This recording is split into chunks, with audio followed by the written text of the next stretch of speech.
Watching the CBS News with all the weather related, they tell you what, but they don't tell you why. They had a thing on earlier with you're talking about the weather satellites and the awesome power of these hurricanes, and you're like,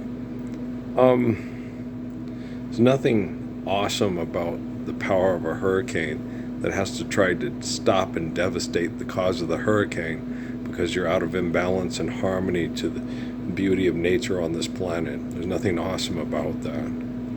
Okay? Awesome power is the sun that provides photosynthesis for us to live in balance and harmony on this planet. So the weather works perfectly to provide what is needed for us to perfectly worship and love. And if all these fires and stuff, 200 of them, right? The weather's atrocious.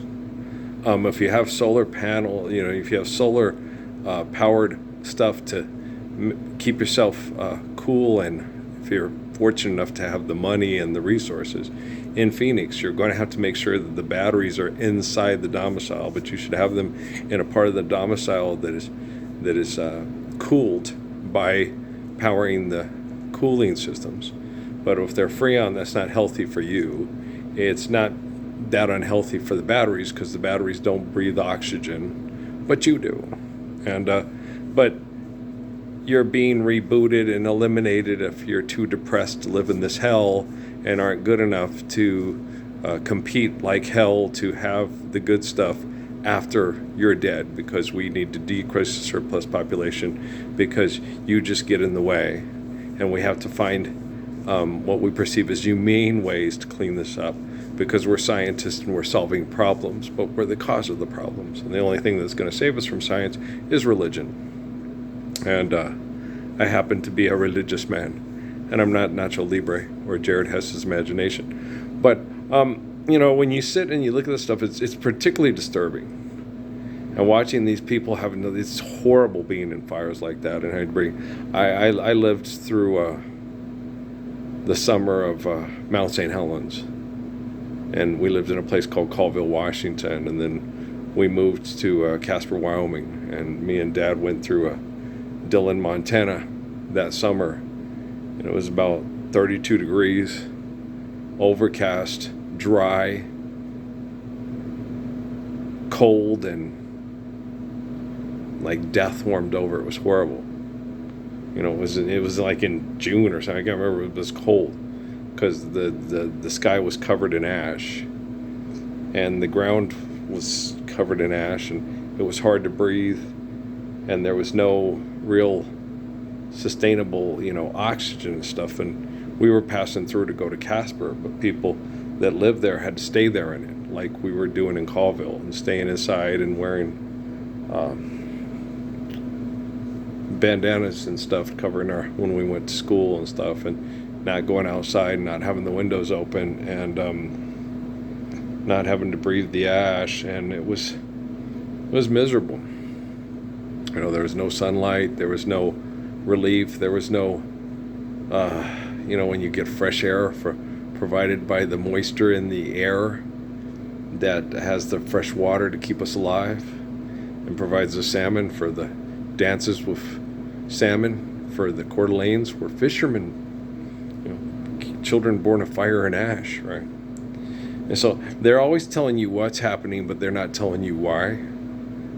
And the reason why they're not telling you is because it's a need-to-know basis, and you have to be intelligent enough to figure it out if you're worthy of survival.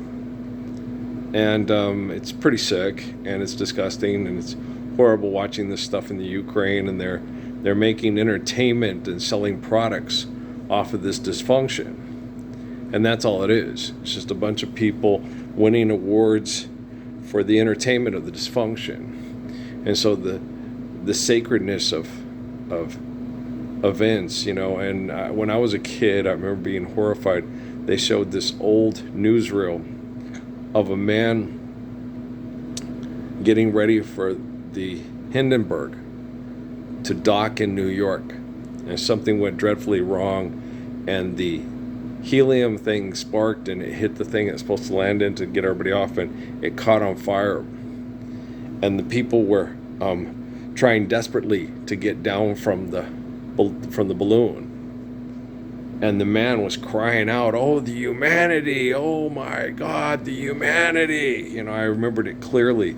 And I remember sitting there watching it. I knew, Mom told me, Earl, that was like back in the 1930s. It wasn't, recently, because it's, black and white, like the old TV shows and the old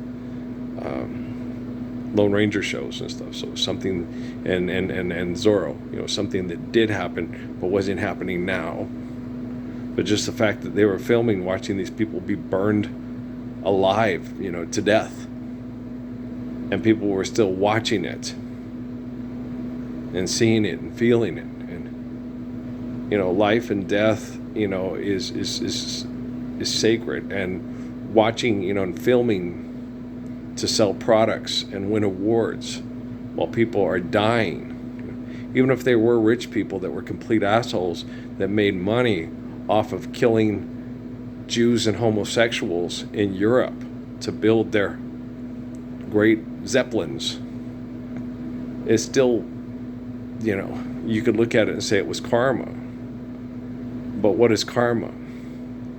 It's what you reap is what you sow, right? So since we're all being entertained by the death, murder, kill, and we're all 187, right? And so when you sit and watch this hell, and it never stops, and people searching for love, but nowhere on earth can it be found. In this world there is so much illusions, right?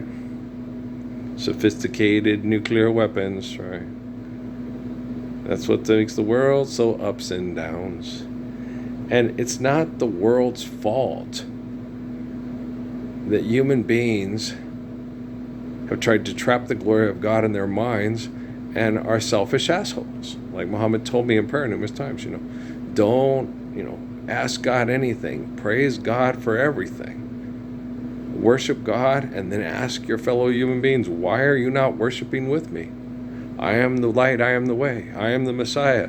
Every faith-forsaken day that you deny me and say that your book has replaced me with your ego. You call yourself God. You ask him for peace. You ask him for protection. Okay? But you won't live peace with him, which is his protection. You tell me he's a liar. You tell me he's wrong. How many people have told me that? Okay. Fortunately, here in Cruces, because I've been shopping at that Walmart in Lowman for so long, that very little people do. It's usually people that come to visit and come here from far away. And I tell them, you came here for a reason. They sent you to talk to me. There it is. Speaking of the Zeppelin, the Hindenburg, There it is. Oh, the humanity, right?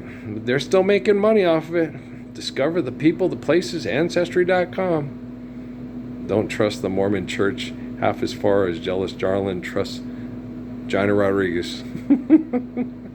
I usually don't watch this news. Yeah. I just, little voice in my head said, hey, man, go check Channel 4 because you're going to want to watch high-speed rail in the United States. Greenspan's an idiot, and I'll tell you why.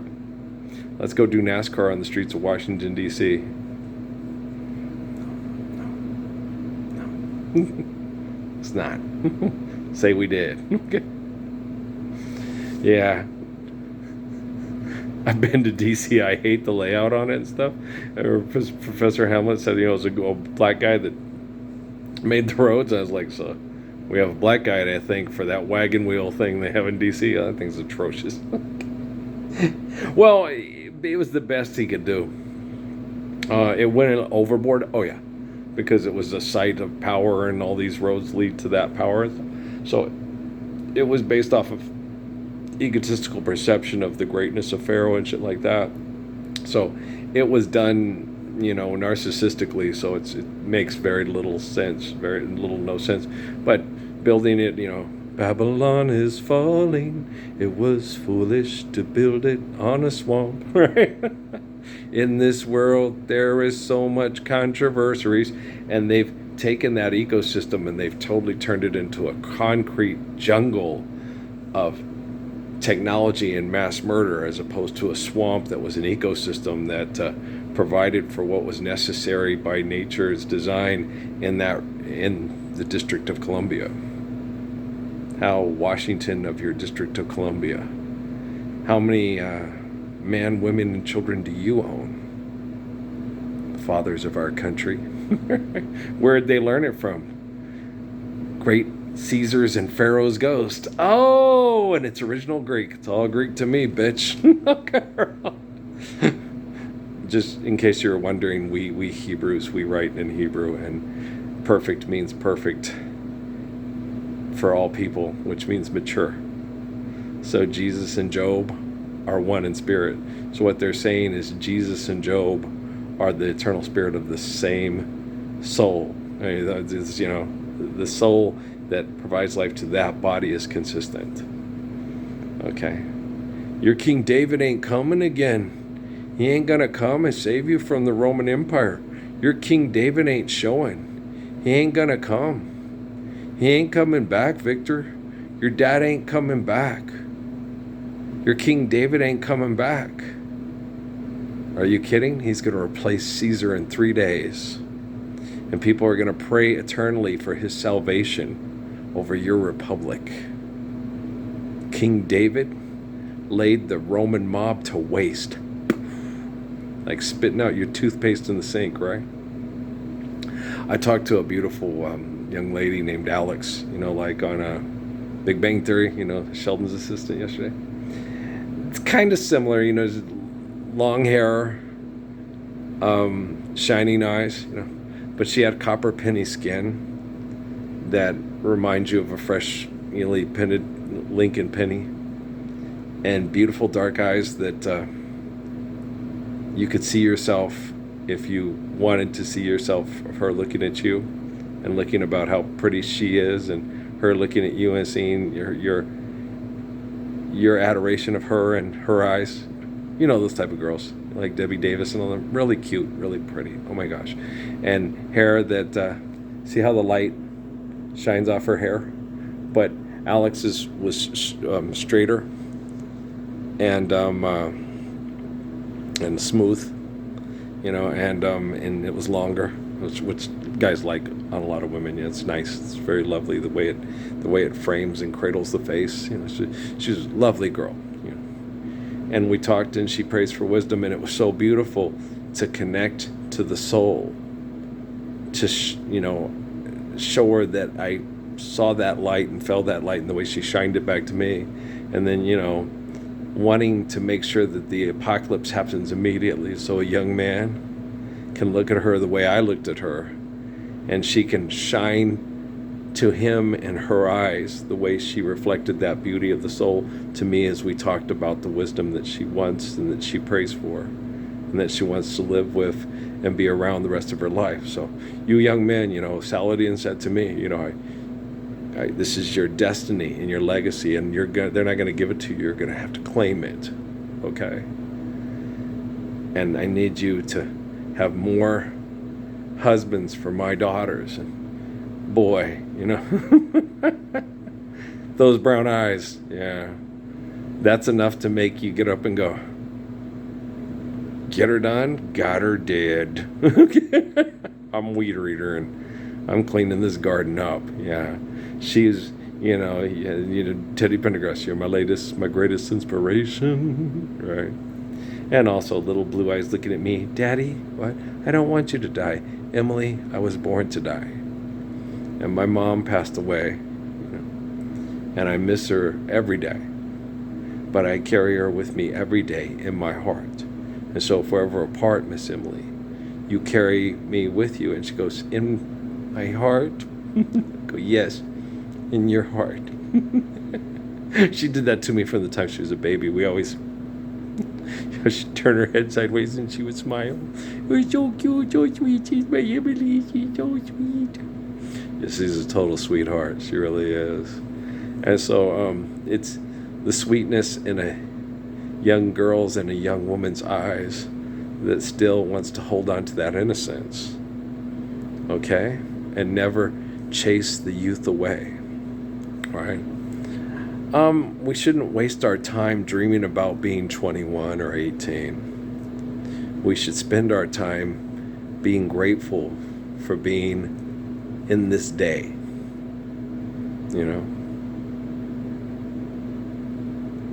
Today, while the berries still cling to the vine, right?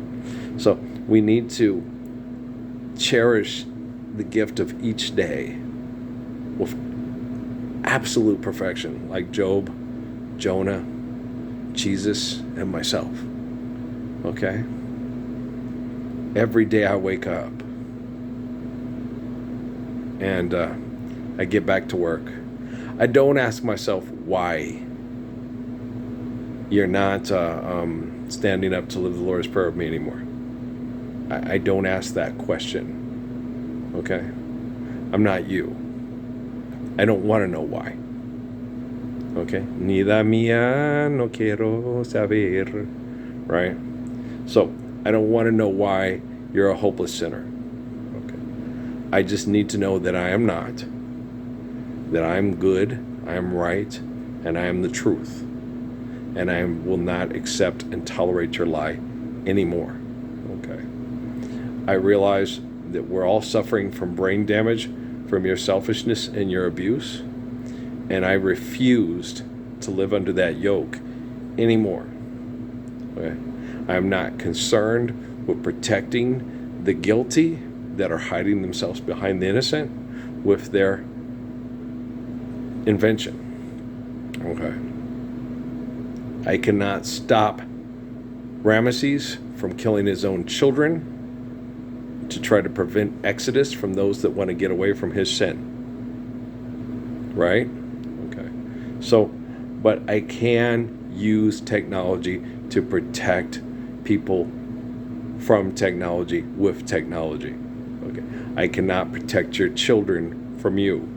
But maybe when we look at it eternally, like I talked to Brendan, Chris, Keanu, and Aiden yesterday. Okay. Life's eternal and grace is infinite. When we celebrate the kingdom of heaven, life being eternal and grace being infinite, the rapture is equal to the 105-year-old to the 5-year-old because it's eternal. So those that don't want to participate in the rapture, if the 105-year-old says, "This is not my kingdom," and decides to close the door and be exterminated by invention and take the 5-year-old with him, it's just like the Philistine or the Babylonians that went into the lion's den because Nebuchadnezzar couldn't get them to accept Daniel's faith over their invention of their gods. Right? I'm Liberty Bibberty. I have a back patch with nice muscles. I move so sexually. I want to sell you stuff because I'm fucking gorgeous. You want to be fucked by me. You want it now. You want to buy me something. You want to sell me something. You want to advertise and dictate and legislate and be a part of this great marketplace that owns the world, sells you the world, and makes you want to buy the world through. And the people bowed and prayed to the neon god they made, and the signs fast out its warning, and it signs that it was forming, and it said the words of the prophets are written on the subway walls and tenement halls, and echoed in a realm of silence. Remember Mr. McGee made us listen to that song and told us about that bastard Douglas MacArthur, who went too far and forced propaganda to show the Japanese men were mad killers because they were trying to get food into the women and children, and the U.S. Navy was, Henry Fonda and Mr. Roberts and all that were barricading and not letting in. The children were starving to death. So the men went and got their Zeros, their airplanes, and just used them to fly into the U.S. Navy boats so the relief boats from other countries could get through. And then the propaganda said it was like the Polacks that were taking on the tanks with garden hose and rakes on bicycles to get caught in the tanks so the tanks could stop, so the old women and children could run away, so we wouldn't have another Wounded Knee in Poland. You know, Zelensky, your family was there, right? Working parts for the working man, building tanks, building cars, building drones, blowing up bars. Working parts for the working people. You a comedian, huh? You're a real fucking asshole, Putin Jr. He's a dick. Yeah, I don't like Zelensky. I don't like Putin either. I don't like any politicians. None. I ain't got a lick of use for them. Okay? If they can recant and repent and sin this sin no more, there's always a place at the barbecue for you. If you can't, no one wants you to be there. So if you want to go into the lion's den of your cyber prison of your own invention through your own sin, be our guest. Be our guest. Let your magical singing invention keep you safe from the beast. And Gaston. No one farts like Gaston, throws darts like Gaston. In a wrestling match, nobody bites like Gaston. You all bite. Okay? Especially old Mike Tyson. If he can't be a real Muslim, man, you do know you're responsible for your own daughter's death because she was acting like dad. She was being an extremist. Okay. So if you want to save your children from doing extremist things, you're going to have to step up and be a dad. Okay? About your son. When he was jumping off the bed and told me I was a liar because he said I jumped off the bed 100 times and only got hurt once. I said, but that one once could get you stuck in a wheelchair like my Tom at latch schools that was riding around on his bike and got hit by a drunk driver. And they all said he was a sexual deviant because he groped the women. And little old Miss Amy told me, you should call Howard Stern and have one of those ladies that get in the book of hers, those brothel queens and all that, come and, pop Tom's cherry for him. I'm sure one of them would do it for him. And I was like, yeah, Amy, would you do it? Just kidding. I can't afford one of Howard Stern's hot blondes. Tom wouldn't sit there and say that was horrible. He would sit there and say, you're an angel. Yeah, he would have. He was a cute heart. Yeah, with Kim's butt. Oh my gosh, she does have a nice butt. I was like, what? She was wearing a thong, and I looked down and I went, holy shit, she's wearing a thong under those. You can see all her butt all the way down. And I was like, no, I like her husband. They go to Renaissance fairs and stuff like that. He's a little nerdy cutie, and she adores her husband, and he adores her. I didn't want to think about her sexually. I just want to think about her like she's one of my sisters. I'm married. He goes, he looks at me and goes, you're full of, he did it with hand sign language, and then he pointed inside the toilet. He just did. You're full of shit. And he told Marcus when Marcus came in because of what I said. And me and Marcus, and they were all laughing. What is wrong with you three? We were laughing so hard we couldn't get Tom off the toilet. You're fired. You're fired. It was so funny. And we couldn't get Paul to help us either because he was too busy laughing. No, we did not discuss it with the girls. They would have declared us all deviants and perverts. Oh, it was so funny. Guys, he was an 18-year-old young man that got hit by a drunk driver, okay, when he was 12, so he couldn't be Jack and Diane. It was depressing. And when I tell Amy about it, she was like, oh, that poor little guy, that poor, beautiful young man. No wonder he gropes all the women, Sandra and all the rest of the girls when they bend over in front of him on the bus. Sandra used to make me grope her. She'd grab my hand and put it on her breast once, and I went, oh my gosh, you have nice boobs. Okay, what are you doing that? I sat there and went, wait, I'm married. And then what happened? The military network had a truck run into her house. And it was a brick house, and it fell down on her back. And she had such excruciating pain because she wasn't going to stop trying to come on to me. She was a mother of two that had already went to college. And she wanted to divorce her husband because he had lost all interest in her and wasn't interested in the marriage anymore because the girls were gone. And she was interested in me. And she heard, like all the rest of the women, that my wife cheated and didn't take care of the kids. And I take care of kids wonderfully, and kids love me, and I love kids. And all the women at Latch that love kids and love men that love kids were totally interested in me, and they all let me know it. And Sandra was the type, I'm going after him. I'm going to shoot my shot. It's worth it. He's worth it. He's the type of guy it's worth it of embarrassing yourself and making yourself completely vulnerable and telling him, I need you to comfort me and keep me safe and be a good stepdaughter to my daughters, and my daughters will be excellent siblings to your kids.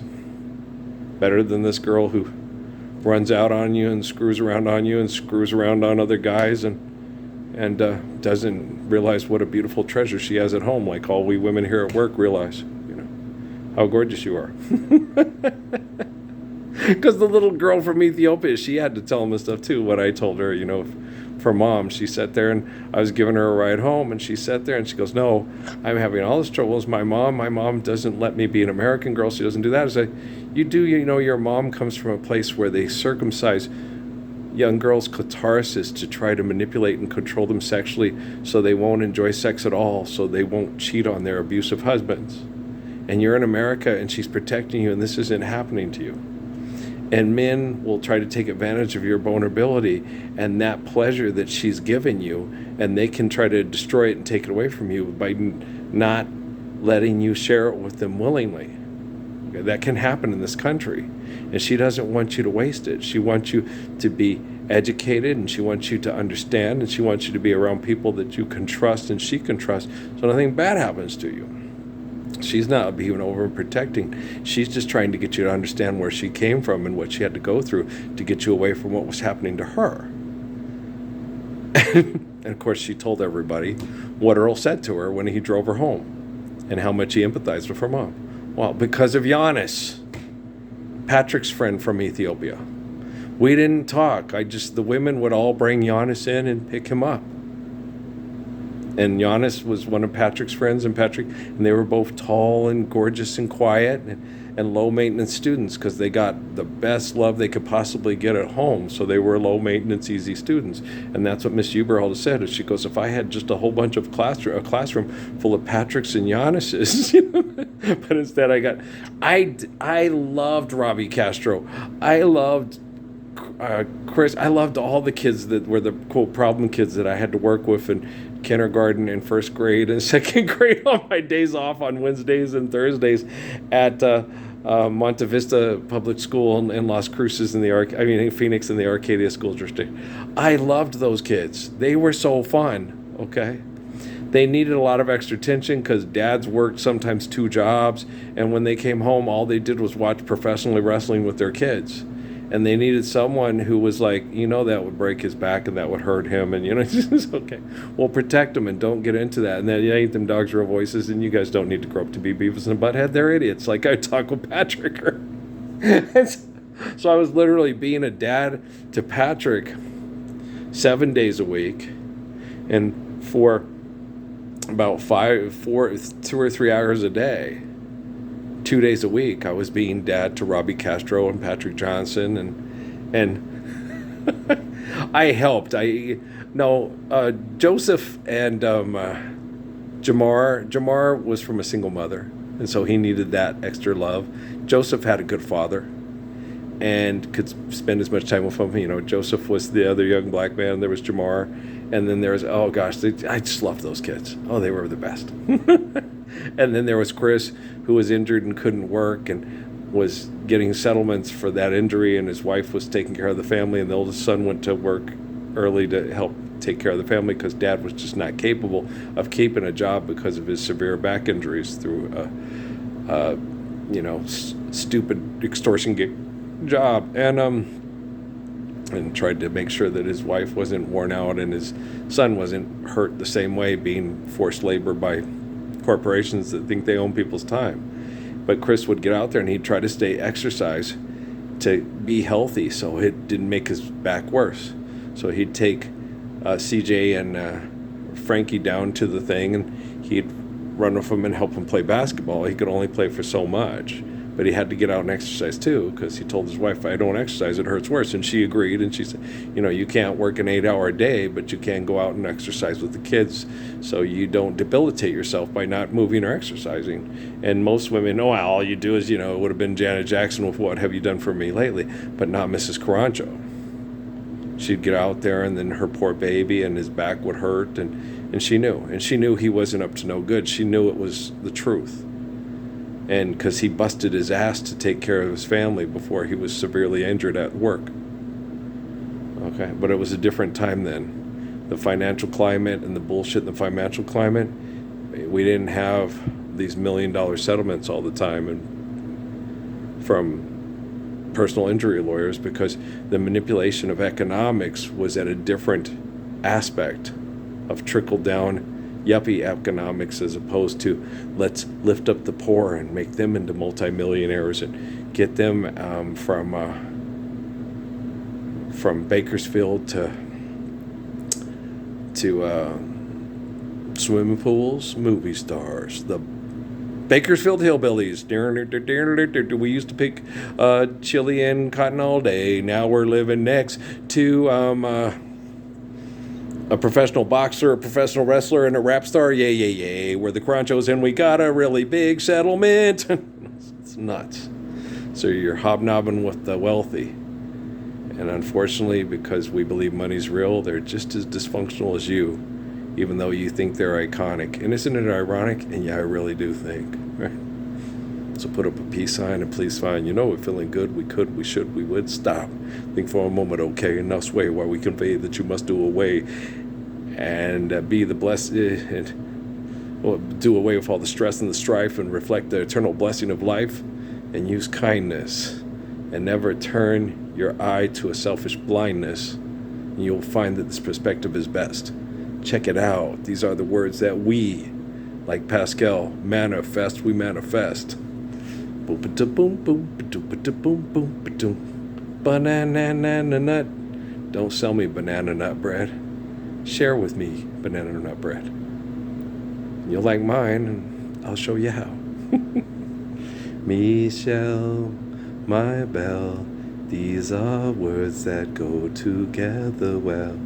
My Michelle, you wish. Yeah. Guys, pray for wisdom, pray for kindness, and pray for love. Reflect those brown eyes of Michelle Bowen to everyone you meet. When you ask for wisdom, ask for a woman that says, Earl isn't doing anything wrong and I'll help him any way I can. Right?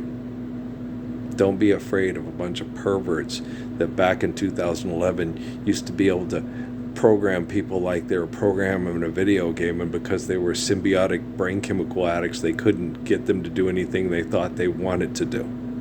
Right? Sin is sin, and truth is truth. Reflect the way, the truth, and the life. Don't be a pocket knife. Live the ways of the sword. Let the truth that comes out of your lips show the cowards that stab you in the back, y tu brute, the truth of your faith, eternal, and the wisdom that you have to submit to the faith and infinite glory for always and always. Only absence of love can break a heart. Only love can mend it again. Right? All right, I love you. Thanks, Alice. That was beautiful. You were really sweet. You're really beautiful. I'm working my tail off. So every man in the world reflects the gratitude of the seed of Proverbs to a woman that wants the wisdom of Solomon for always and always. Okay, guys? Love you very much. Peace out.